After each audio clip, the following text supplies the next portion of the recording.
Welcome to Rock Ella and Todd DV. រូបត្រឹមមុខស្រពោតក៏បងអាចយល់អូននៅលួចខ្វល់នឹងម្នាក់នោះមិនបងអងអានរំលឹកឈ្មោះអូនស្មារគេនឹងត្រូវឈឺចាប់ថ្លៃយល់ជាខ្លួនហើយមិនព្រមយល់ចេញអស់ខ្លាំង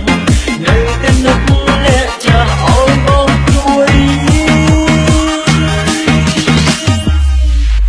ឬបងស្មើនឹងគេ